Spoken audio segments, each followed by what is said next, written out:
ನಮಸ್ಕಾರ. ವಿಡಿಯೋ ನೋಡುವಂತ ಎಲ್ಲ ಆತ್ಮೀಯ ವೀಕ್ಷಕರಿಗೆ ಹಾಗೂ ನನ್ನ ಮುದ್ದು ವಿದ್ಯಾರ್ಥಿ ಬಳಗಕ್ಕೆ ಹೃದಯಪೂರ್ವಕ ಧನ್ಯವಾದಗಳನ್ನ ಹೇಳುತ್ತಾ ಇವತ್ತಿನ ವಿಡಿಯೋದಲ್ಲಿ ನಿಮ್ಗೆ ಏನ್ ಹೇಳ್ಕೊಡ್ತಾ ಇದ್ದೀನಿ ಅಂದ್ರೆ, ನೀವು ಸಪೋಸ್ ಬೇಸಿಕ್ ಕಂಪ್ಯೂಟರ್ ಕಲ್ತಿದ್ದೀಯಾದಲ್ಲಿ ನಿಮ್ಮ ಊರಿನಲ್ಲಿರುವಂತ ಇವತ್ತು ಸರ್ಕಾರಿ ಶಾಲೆಗಳಲ್ಲಾಗಿರ್ಬೋದು ಅಥವಾ PM ಶ್ರೀ ಅಂತ ಶಾಲೆಗಳಲ್ಲಿ ಇವತ್ತು ಕಂಪ್ಯೂಟರ್ ಶಿಕ್ಷಕರಂತೇಳಿ ನೇಮಕಾತಿಯನ್ನ ಮಾಡ್ಕೋತಾ ಇದ್ದಾರೆ. ಈ ಒಂದು ನೇಮಕಾತಿಗೆ ಯಾವ ರೀತಿಯಾಗಿ ಅರ್ಜಿಯನ್ನ ಸಲ್ಲಿಸಬೇಕು, ಇದರ ಒಂದು ನೋಟಿಫಿಕೇಶನ್ ಆಗಿರ್ಬೋದು, ಸಂಪೂರ್ಣವಾಗಿರುವಂತಹ ಒಂದು ಮಾಹಿತಿ ಅಂದ್ರೆ ಯಾರೆಲ್ಲ ಇವತ್ತು ಸರ್ಕಾರಿ ಶಾಲೆಯಲ್ಲಿ ಕಂಪ್ಯೂಟರ್ ಶಿಕ್ಷಕರಾಗಿ ಕೆಲಸವನ್ನ ಮಾಡಬೇಕಂತ ಬಯಸ್ತಾ ಇದ್ದೀರೋ, ಮತ್ತೆ ಇದರ ಜೊತೆಗೆ ಕಂಪ್ಯೂಟರ್ ಶಿಕ್ಷಕರ ಅಲ್ಲದೇನೆ ನೀವು ಕೇವಲ ಮನೆಯಲ್ಲೇ ಕುಳಿತು ಕೂಡ ಇವತ್ತು ಡೇಟಾ ಎಂಟ್ರಿ ಅಂದ್ರೆ ಅಲ್ಲಿ ಶಾಲೆಯಲ್ಲಿ ನಡೆಯುವಂತಹ ದಾಖಲಾತಿ ಪ್ರಕ್ರಿಯೆ ಆಗಿರ್ಬೋದು, SATS ನ ಒಂದು ಕೆಲಸ ಆಗಿರ್ಬೋದು, ಮತ್ತೆ UDIS ಪ್ಲಸ್ ನ ಕೆಲಸ ಆಗಿರ್ಬೋದು, ಅವೆಲ್ಲವನ್ನು ಕೂಡ ನೀವು ಶಾಲೆಯಲ್ಲಿ ಕೂಡ ಕೆಲಸ ಮಾಡಬಹುದು. ಇಲ್ಲವಾದರೆ ಮನೆಯಲ್ಲಿ ಕೂಡ ನೀವೇನ್ ಮಾಡಬಹುದು, ಕೆಲಸವನ್ನ ಮಾಡಲಿಕ್ಕೆ ಅವಕಾಶ ಇದ್ದಿರುತ್ತೆ. ದಯವಿಟ್ಟು ಯಾರೆಲ್ಲ ಇವತ್ತಿನ ವಿಡಿಯೋನ ನೋಡ್ತಾ ಇದ್ರಿ, ನಾನ್ ಮಾಡುವಂತ ಪ್ರತಿಯೊಂದು ವಿಡಿಯೋಸ್ ಅನ್ನ ನೋಡ್ಬೇಕಾಗಿತ್ತು ಅಂದ್ರೆ ದಯವಿಟ್ಟು ವಿಡಿಯೋ ಕೆಳಗಡೆ ಸಬ್ಸ್ಕ್ರೈಬ್ ಅನ್ನೋ ಬಟನ್ ಕಾಣಿಸ್ತಾ ಇದೆ, ಕೆಂಪು ಅಕ್ಷರಲೆ ಸಬ್ಸ್ಕ್ರೈಬ್ ಮಾಡ್ಕೊರಿ. ಬಾಜು ಒಂದು ಬೆಲ್ ಐಕಾನ್ ಗಂಟಿ ಬರ್ತದೆ, ಮೇಲಿನ ಗಂಟಿ ಬಾರಿಸ್ಬಿಟ್ರೆ ಸಾಕು. ನಾನ್ ಮಾಡೋತಾ ಈ ತರ ಪ್ರತಿಯೊಂದು ವಿಡಿಯೋಸ್ ಗಳ ಮಾಹಿತಿ ಏನಾಗುತ್ತೆ ನಿಮ್ಮ ಫೋನ್ ಮೇಲೆ ಮತ್ತೆ ನಿಮ್ಮ ಕಂಪ್ಯೂಟರ್ ಮೇಲೆ ನೋಟಿಫಿಕೇಶನ್ ಬರ್ತಾ ಇರತ್ತೆ. ನೀವು ಮನೆಯಲ್ಲೇ ಕುಳಿತುಕೊಂಡು ನಾನ್ ಮಾಡುವಂತಹ ಪ್ರತಿಯೊಂದು ವಿಡಿಯೋಸ್ ಅನ್ನ ನೋಡುವ ಮುಖಾಂತರ ಇವತ್ತು ಕಂಪ್ಯೂಟರ್ ಶಿಕ್ಷಣ ಮತ್ತೆ ಇನ್ನಿತರ ಮಾಹಿತಿಗಳನ್ನು ಕೂಡ ಸಂಪೂರ್ಣವಾಗಿ ಪಡಿಬಹುದು. ನೋಡೋಣ ಇವತ್ತು ಯಾವ ರೀತಿಯಾಗಿ ಇವತ್ತು ಸರ್ಕಾರಿ ಶಾಲೆಗಳಲ್ಲಿ ಕಂಪ್ಯೂಟರ್ ಆಪರೇಟರ್ ಜೊತೆಗೆ ಕಂಪ್ಯೂಟರ್ ಶಿಕ್ಷಕರ ನೇಮಕಾತಿಗೆ ಯಾವ ರೀತಿಯಾಗಿ ಅರ್ಜಿಯನ್ನು ಸಲ್ಲಿಸಬೇಕು, ಮತ್ತೆ ಅದರ ಒಂದು ನೋಟಿಫಿಕೇಶನ್ ಅನ್ನ ಯಾವ ರೀತಿಯಾಗಿ ನಾವು ತಿಳ್ಕೋಬೇಕು ಅನ್ನುವಂತಹ ವಿಧಾನವನ್ನ ಸಂಪೂರ್ಣವಾಗಿ ಕಲಿಸ್ಕೊಡ್ತಾ ಇದ್ದೀನಿ. ಮೊದಲಿಗೆ ನಿಮ್ಮ ಮೊಬೈಲ್ ಅಥವಾ ಕಂಪ್ಯೂಟರ್ ಅಲ್ಲಿ ಇರುವಂತಹ ಗೂಗಲ್ ಕ್ರೋಮ್ ಅನ್ನು ಓಪನ್ ಮಾಡ್ಕೊಳ್ಳಿ. ಮಾಡಿದ ನಂತರ ನಾವೇನ್ ಮಾಡ್ಬೇಕಾಗತ್ತೆ, ಸಮಗ್ರ ಶಿಕ್ಷಣ ಅನ್ನುವಂತ ಒಂದು ವೆಬ್ಸೈಟ್ ಗೆ ನಾವು ಹೋಗ್ಬೇಕಾಗತ್ತೆ.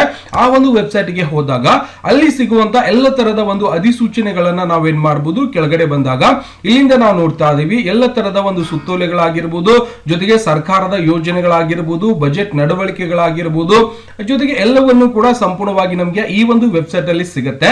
ಹಾಗಾದ್ರೆ ಇವತ್ತು ಕಂಪ್ಯೂಟರ್ ಆಪರೇಟರ್ ಅಂದ್ರೆ ಇವತ್ತು ಸರ್ಕಾರಿ ಶಾಲೆಗಳಲ್ಲಿ ಅಂದ್ರೆ ಇಲ್ಲಿ ದಾಖಲಾತಿಯನ್ನ ಮಾಡ್ಕೊಳ್ಳೋದಾಗಿರ್ಬೋದು, TC ಕೊಡೋದಾಗಿರ್ಬೋದು, ಇನ್ವಾಲ್ವ್ ಮಾಡೋದಾಗಿರ್ಬೋದು, SATS ಕೆಲಸ ಆಗಿರ್ಬೋದು, UDIS ಪ್ಲಸ್ ಕೆಲಸ ಆಗಿರ್ಬೋದು, ಶಾಲೆಯಲ್ಲಿ ನಿರ್ವಹಿಸುವಂತ ಡೇಟಾ ಎಂಟ್ರಿ ಕೆಲಸಗಳು ಕೂಡ ನೀವೇನ್ ಮಾಡಬಹುದು, ಆ ಒಂದು ಶಾಲೆಗೆ ಜಾಯ್ನಿಂಗ್ ಆಗಿ ನೀವು ಮನೆಯಲ್ಲೇ ಕೂಡ ಕೆಲಸ ಮಾಡಬಹುದು. ಏನಿಲ್ಲ, ಅಲ್ಲಿಂದ ದಾಖಲೆಗಳನ್ನ ತಗೊಂಡು ಬಂದು ಮನೆಯಲ್ಲೇ ಕೂತ್ಕೊಂಡು ನಿಮ್ಗೆ ಟೈಮ್ ಸಿಕ್ಕಾಗ ದಾಖಲೆಗಳನ್ನ ಇನ್ವಾಲ್ವ್ ಮಾಡೋದು, ಔಟ್ವರ್ಡ್ ಮಾಡ್ಕೊಳ್ಳೋದು, ಎಲ್ಲ ತರ ಕೆಲಸಗಳನ್ನ ನೀವು ಮಾಡಬಹುದು.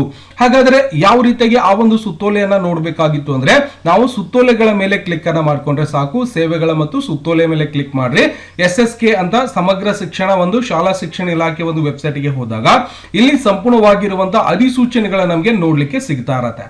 ಹಾಗಾದ್ರೆ ಈ ಒಂದು ಅಧಿಸೂಚನೆಯಲ್ಲಿ ಎಲ್ಲ ತರದ ಒಂದು ಮಾಹಿತಿಗಳನ್ನು ಕೂಡ ನಾವು ಸಂಪೂರ್ಣವಾಗಿ ನೋಡಬಹುದು.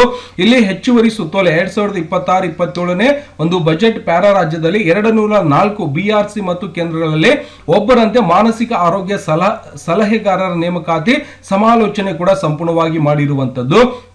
ಅದಾದ ನಂತರ ನಾವು ಕೆಳಗಡೆ ನೋಡಬೇಕಾಗಿದೆ, ಕೇಂದ್ರ ಪುರಸ್ಕೃತ ಕಾರ್ಯಕ್ರಮ ಸಮಗ್ರ ಶಿಕ್ಷಣ ಕರ್ನಾಟಕ ಯೋಜನೆ ಅಡಿಯಲ್ಲಿ ರಾಜ್ಯದಲ್ಲಿ 956 ಒಂದು ಸರ್ಕಾರಿ ಶಾಲೆಗಳಲ್ಲಿ ಇವತ್ತೇನಾಗ್ತಾ ಇದೆ ಅಂದ್ರೆ PAB ಅನುಮೋದಿತ MMER ಚಟುವಟಿಕೆಗಳನ್ನು ಅನುಷ್ಠಾನಗೊಳಿಸುವ ಸಂಬಂಧ ಮಾನವ ಸಂಪನ್ಮೂಲ ಸೌಲಭ್ಯ ಪಡೆಯುವ ಬಗ್ಗೆ ಅಂತೇಳಿ ಕೂಡ ಸಂಪೂರ್ಣವಾಗಿ ಕೊಟ್ಟಿರ್ತಾರೆ. ಅದಕ್ಕೆ ತಿದ್ದುಪಡಿ ಕೂಡ ಸಂಪೂರ್ಣವಾಗಿ ಅವರು ಮಾಡಿ ಅಪ್ಲೋಡ್ ಅನ್ನ ಮಾಡಿರುವಂತದ್ದು. ಹಾಗಾದ್ರೆ ನಾವು ಇದರ ಮೇಲೆ ಕ್ಲಿಕ್ ಅನ್ನ ಮಾಡ್ಕೊಂಡಾಗ ಸಂಪೂರ್ಣವಾಗಿ ನಮಗೆ ಇವತ್ತು ಕಂಪ್ಯೂಟರ್ ಆಪರೇಟರ್ ಆಗಿ ಕೆಲಸ ಮಾಡುವಂತ ಅವಕಾಶ ಕೂಡ ನಮ್ಗೆ ಇಲ್ಲಿ ಸಂಪೂರ್ಣವಾಗಿ ಸಿಗತ್ತೆ. ಹೌದಾ?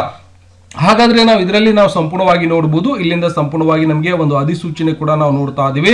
ಇಲ್ಲಿ ನಾವು ಕೆಳಗಡೆ ಬಂದಾಗ ಏನೆಲ್ಲ ಕೆಲಸಗಳನ್ನ ಮಾಡಬಹುದು ಅಂತೇಳಿ ಕೂಡ ಇಲ್ಲಿ ಸಂಪೂರ್ಣವಾಗಿ ಹೇಳ್ಕೊಟ್ಟಿರುವಂತಹ ವಿಷಯವನ್ನ ನಾವು ಸಂಪೂರ್ಣವಾಗಿ ನೋಡಬಹುದು. ಹೌದಾ?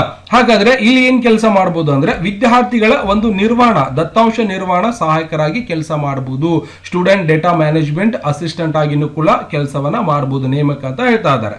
ಇಲ್ಲಿ ಶಿಕ್ಷಕರು ಬೋಧನೆ ಅಥವಾ ವಿದ್ಯಾರ್ಥಿಗಳ ಕಲಿಕಾ ಪ್ರಗತಿಗೆ ಹೆಚ್ಚಿನ ಗಮನ ಹರಿಸಲು ಅನುಕೂಲವಾಗುವಂತೆ ವಿದ್ಯಾರ್ಥಿಗಳ ದತ್ತಾಂಶ ನಿರ್ವಹಿಸಲು ಶಾಲಾ ಸಹಾಯಕ ಅಗತ್ಯತೆ ಇದೆ ಅಂತ ಹೇಳ್ತಾ ಇದ್ದಾರೆ. ಇದರಿಂದ ಅನುಬಂಧ 1ರಲ್ಲಿ ಸೂಚಿಸಿರುವ ಅಂದ್ರೆ ಮೇಲ್ಗಡೆ ಅನುಬಂಧ ಒಂದಂದ್ರೆ ಮೇಲ್ಗಡೆ ಇರುವಂತದ್ದು 956 ಅಂತ ಇದ್ದಿರುತ್ತೆ ಶಾಲೆಗಳಲ್ಲಿ ವಿದ್ಯಾರ್ಥಿಗಳ ದತ್ತಾಂಶ ನಿರ್ವಹಣಾ ಸಹಾಯಕರನ್ನು ನೇಮಕ ಮಾಡಿಕೊಳ್ಳಲು ಕ್ರಮ ವಹಿಸಲು ಪ್ರತಿ ತಿಂಗಳಿಗೆ ಅವರಿಗೆ 10,000 ರೂಪಾಯಿ ಒಂದು ತಿಂಗಳಿಗೆ 10 ತಿಂಗಳಿಗೆ ಒಂದು ಅವಧಿಗೆ ಗೌರವ ಧನ ನಿಗದಿಪಡಿಸಿದೆ ಅಂತೇಳಿ ಕೂಡ ಸಂಪೂರ್ಣವಾಗಿ ಹೇಳ್ತಾ ಇದ್ದಾರೆ.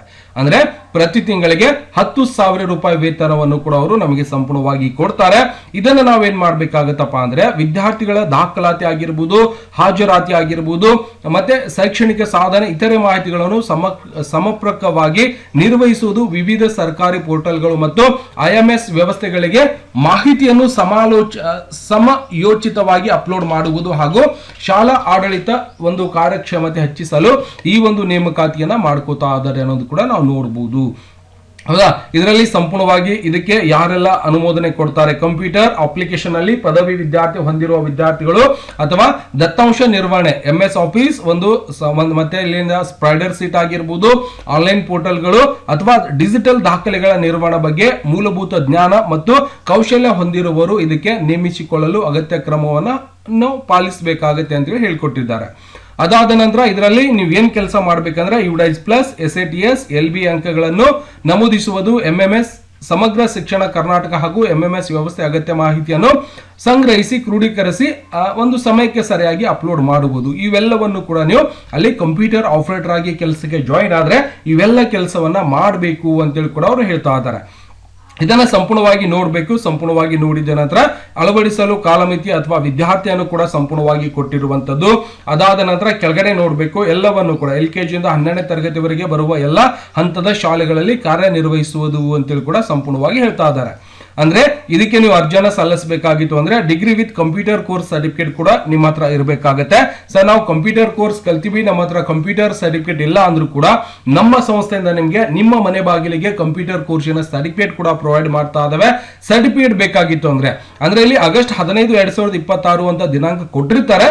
ಆದ್ರೂ ಕೂಡ ನೀವೇನ್ ಮಾಡಬಹುದು, ನಿಮ್ಮ ಹತ್ತಿರದಲ್ಲಿರುವಂತಹ ಸರ್ಕಾರಿ ಶಾಲೆಗಳಿಗೆ ಅಥವಾ PM ಶ್ರೀ ಶಾಲೆಗಳಿಗೆ ಹೋಗಿ ಭೇಟಿ ಕೊಟ್ಟು ಅಲ್ಲಿಂದ ಮಾಹಿತಿಯನ್ನು ಪಡೆದುಕೊಂಡು ಅಥವಾ ನಿಮ್ಮ ಹತ್ತಿರದಲ್ಲಿ ತಾಲೂಕ್ BO ಅಧಿಕಾರಿಗಳಿಗೆ ಭೇಟಿ ಕೊಟ್ಟು ಅಲ್ಲಿಂದ ಲಿಸ್ಟ್ ಅನ್ನ ತಗೊಂಡು ಯಾವ ಶಾಲೆಯಲ್ಲಿ ಇವತ್ತು ಖಾಲಿ ಇದೆ ಹುದ್ದೆ ಅನ್ನೋದನ್ನ ನೀವು ನೋಡ್ಕೊಂಡು ಅಲ್ಲಿ ಹೋಗಿ ನೀವು ಅರ್ಜಿಯನ್ನ ಸಲ್ಲಿಸಿ ಕೆಲಸವನ್ನ ತಗೊಂಡು ನೀವೇನ್ ಮಾಡಬಹುದು ಅಂದ್ರೆ ಕೆಲಸವನ್ನ ಮಾಡಬಹುದು. ಗೊತ್ತಾಗತ್ತಾ?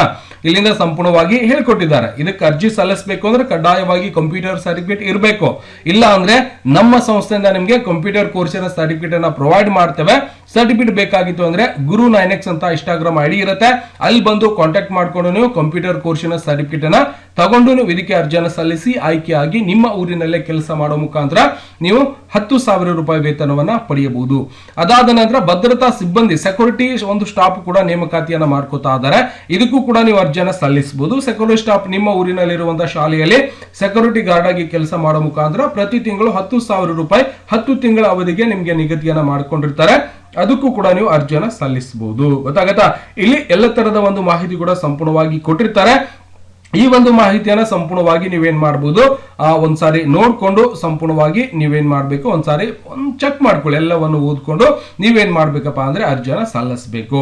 ಗೊತ್ತಾಗತ್ತಾ? ಇವೆಲ್ಲ ನೋಟಿಫಿಕೇಶನ್ಗಳು ಕೂಡ ನಿಮ್ಗೆ ಈ ಒಂದು ವೆಬ್ಸೈಟ್ ಅಲ್ಲಿ ಸಿಗತ್ತೆ. ಎಲ್ಲವನ್ನು ಕೂಡ ನೋಡ್ಕೊಂಡು ನೀವೇನ್ ಮಾಡ್ಬೇಕು, ಅರ್ಜಿಯನ್ನ ಸಲ್ಲಿಸಬೇಕಾಗತ್ತೆ. ಗೊತ್ತಾಗ್ತದ? ಈ ಒಂದು ಅರ್ಜಿಯನ್ನ ಸಲ್ಲಿಸಬೇಕಾಗಿತ್ತು ಅಂದ್ರೆ ಏನ್ ಮಾಡ್ಬೇಕು, ಕಂಪ್ಯೂಟರ್ ಅಪ್ಲಿಕೇಶನ್ ಅಲ್ಲಿ ಪದವಿ ವಿದ್ಯಾರ್ಥಿ ಹೊಂದಿರುವ ಅಭ್ಯರ್ಥಿಗಳು ಎಂದು ನಮೂದನೆಯಾಗಿರುವ ಕಂಪ್ಯೂಟರ್ ಅಪ್ಲಿಕೇಶನ್ ಅಲ್ಲಿ ವಿದ್ಯಾರ್ಥಿ ಹೊಂದಿರುವ ಅಭ್ಯರ್ಥಿಗಳು ಎಂದು ತಿದ್ದಿ ಓದಿಕೊಳ್ಳತಕ್ಕದ್ದು ಅಂತ ಸ್ವಲ್ಪ ಏನೋ ತಿದ್ದುಪಡಿಯನ್ನ ಮಾಡಿರ್ತಾರೆ. Any degree with computer certificate ಕೂಡ ಕಡ್ಡಾಯವಾಗಿ ಇದಕ್ಕೆ ಬೇಕಾಗುತ್ತೆ. ನೀವು ಅರ್ಜಿಯನ್ನ ಸಲ್ಲಿಸಬೇಕಾಗಿತ್ತು ಅಂದ್ರೆ ಗೊತ್ತಾಗತ್ತಾ? ಹಾಗಾಗಿ ಇದಕ್ಕೆ ತಿದ್ದುಪಡಿ 10/8/2026 ಕೂಡ ಇದನ್ನ ಕರೆಕ್ಷನ್ ಮಾಡಿಕೊಟ್ಟಿರ್ತಾರೆ. ಇದನ್ನ ಸಂಪೂರ್ಣವಾಗಿ ಓದ್ಕೊಂಡು ನೀವು ಅರ್ಜಿಯನ್ನ ಸಲ್ಲಿಸಬಹುದು. ದಯವಿಟ್ಟು ಬಹಳಷ್ಟು ಮಂದಿ ಕೇಳ್ತಾ ಇದ್ರು, ಸರ್ ನಮ್ಮ ಊರಿನಲ್ಲೇ ನಾವು ಕೆಲಸ ಮಾಡಬೇಕಾಗಿದೆ, ಕೆಲಸ ಇದ್ರೆ ಹೇಳ್ಕೊಡಿ ಸರ್ ಅಂತ ಹೇಳ್ತಾ ಇದ್ರು. ಹಾಗಾಗಿ ಇವತ್ತು ನಿಮ್ಮ ಊರಿನಲ್ಲಿರುವಂತಹ ಸರ್ಕಾರಿ ಶಾಲೆಗೆ ಭೇಟಿ ಕೊಟ್ಟು, ಸರ್ ನನ್ನ ಕಂಪ್ಯೂಟರ್ ಮುಗಿದಿದೆ, ನಿಮ್ಮ ಶಾಲೆಯಲ್ಲಿ ಕಂಪ್ಯೂಟರ್ ಒಂದು ಶಿಕ್ಷಕರ ಹುದ್ದೆ ಖಾಲಿ ಇದೆಯಾ ಸರ್ ಅಂತ ಕೇಳ್ಕೊಂಡು, ಖಾಲಿ ಇತ್ತು ಅಂದ್ರೆ ನೀವು ಅರ್ಜಿಯನ್ನ ಸಲ್ಲಿಸಿ ಅಲ್ಲಿ ಕೂಡ ನೀವು ಕೆಲಸವನ್ನ ಪಡೆದುಕೊಳ್ಳಬಹುದು. ಅದೇನು ದೊಡ್ಡ ಕೆಲಸ ಇಲ್ಲ. ಅಲ್ಲೇ SDMC ಸದಸ್ಯರೇ ಆಯ್ಕೆಯನ್ನ ಮಾಡ್ತಾರೆ. ನಿಮ್ಮ ಊರಿನಲ್ಲೇ ಇರುವಂತಹ SDMC ಸದಸ್ಯರನ್ನ ಹೇಳ್ಕೊಂಡು ಆಯ್ಕೆಯಾಗಿ ನೀವು ಒಂದು ಕೆಲಸವನ್ನ ಪಡೆದುಕೊಂಡು ಕೆಲಸವನ್ನ ಮಾಡಬಹುದು. ದಯವಿಟ್ಟು ಇನ್ನು ಸುಮಾರು ಶಾಲೆಗಳಲ್ಲಿ ಕಂಪ್ಯೂಟರ್ ಒಂದು ಶಿಕ್ಷಕರ ಒಂದು ಹುದ್ದೆಗಳ ಖಾಲಿ ಇದಾವೆ. ದಯವಿಟ್ಟು ಶಾಲೆಗಳಿಗೆ ಭೇಟಿ ಕೊಟ್ಟು ಮಾಹಿತಿಯನ್ನ ಪಡೆದುಕೊಂಡು ನೀವೇನ್ ಮಾಡಬಹುದು, ಸಮಗ್ರ ಶಿಕ್ಷಣ ಇಲಾಖೆ ವೆಬ್ಸೈಟ್ ಅಲ್ಲಿ ಬಂದು ನೀವು ಮಾಹಿತಿ ಮತ್ತೆ ಸುತ್ತೋಲೆ ಕೂಡ ಸಿಗುತ್ತೆ. ಈ ಒಂದು ನೋಟಿಫಿಕೇಶನ್ ತಗೊಂಡೋಗಿ ಅವರಿಗೆ ತೋರಿಸಿ ನಿಮಗೆ ಸಂಪೂರ್ಣವಾಗಿರುವಂತಹ ಒಂದು ಮಾಹಿತಿಯನ್ನ ಕೊಡ್ತಾರೆ. ಅಲ್ಲಿಂದ ನೀವೇನ್ ಮಾಡಬಹುದು, ಅರ್ಜಿಯನ್ನ ಸಲ್ಲಿಸಿ ನೀವೇನ್ ಮಾಡಬಹುದು ಅಂದ್ರೆ ನೌಕರಿಯನ್ನ ಪಡೆದುಕೊಳ್ಳಬಹುದು. ಮತ್ತೆ ಇದರ ಜೊತೆಗೆ ಶಿಕ್ಷಕರಾಗಿ ಕೆಲಸ ಮಾಡಬೇಕಾಗಿತ್ತು ಅಂದ್ರೆ ಈ ಒಂದು ಅಧಿಸೂಚನೆ ಮೇಲೆ ಕ್ಲಿಕ್ ಅನ್ನ ಮಾಡ್ಕೊಂಡ್ರೆ ಇಲ್ಲಿ ಕಂಪ್ಯೂಟರ್ ಟೀಚರ್ ಆಗಿ ಕೂಡ ಕೆಲಸ ಮಾಡಲಿಕ್ಕೆ ಅವಕಾಶವನ್ನ ಕಲ್ಪಿಸಿಕೊಟ್ಟಿರ್ತಾರೆ ಇವತ್ತು ಸರ್ಕಾರದವರು. ಯಾಕೆಂದ್ರೆ ಕಂಪ್ಯೂಟರ್ ಜಗತ್ತಿನಲ್ಲಿ ಬಹಳಷ್ಟು ಮುಂದೆ ಹೋಗ್ತಾ ಇದೆ. ಹಾಗಾಗಿ ಇಲ್ಲಿನೂ ಕೂಡ ಸಂಪೂರ್ಣವಾಗಿರುವಂತಹ ಒಂದು ಮಾಹಿತಿ ನಿಮಗೆ ಸಿಗುತ್ತೆ. ಜೊತೆಗೆ ಕೆಳಗಡೆ ಬಂದಾಗ ಯಾವೆಲ್ಲ ಶಾಲೆಗಳಲ್ಲಿ ಇವತ್ತು ಕಂಪ್ಯೂಟರ್ ಒಂದು ಇಂಟೆಲಿಜೆನ್ಸಿ ಹುದ್ದೆಗಳ ಖಾಲಿ ಇದಾವೆ ಅನ್ನುವಂಥದ್ದು ಕೂಡ ಎಲ್ಲ ಜಿಲ್ಲೆಗಳ ಮಾಹಿತಿ ಕೂಡ ನಿಮ್ಗೆ ಇಲ್ಲಿ ಸಿಗುತ್ತೆ. ಇವೆಲ್ಲವನ್ನು ಕೂಡ ನೀವು ಯಾವ ಜಿಲ್ಲೆಯವರಾಗಿರ್ತೀರೋ ಆ ಒಂದು ಜಿಲ್ಲೆಯ ಮಾಹಿತಿಯನ್ನ ನೋಡಿಕೊಂಡು ಅರ್ಜಿಯನ್ನ ಸಲ್ಲಿಸಿ ನೀವೇನ್ ಮಾಡಬಹುದು, ಆ ಒಂದು ಶಾಲೆಗೆ ಭೇಟಿ ಕೊಟ್ಟು ಮಾಹಿತಿಯನ್ನ ಪಡೆದುಕೊಂಡು ನೀವೇನ್ ಮಾಡಬಹುದು, ಅರ್ಜಿಯನ್ನ ಸಲ್ಲಿಸಿ ನೌಕರಿ ಕೂಡ ಸಂಪೂರ್ಣವಾಗಿ ಪಡೆದುಕೊಳ್ಳಬಹುದು. ಇನ್ನು ಸಾಕಷ್ಟು ಶಾಲೆಗಳಲ್ಲಿ ಕಂಪ್ಯೂಟರ್ ಆಪರೇಟರ್ಗಳ ಸಂಖ್ಯೆ ಕಡಿಮೆ ಇದೆ. ಇದಕ್ಕೆ 20,000 ರೂಪಾಯಿ ವೇತನ ಇರುತ್ತೆ, ನೋಡ್ಕೋಬಹುದು. ಇದಕ್ಕೂ ಕೂಡ SDMC ಅಧ್ಯಕ್ಷರೇ ಆಯ್ಕೆಯನ್ನ ಮಾಡ್ತಾರೆ.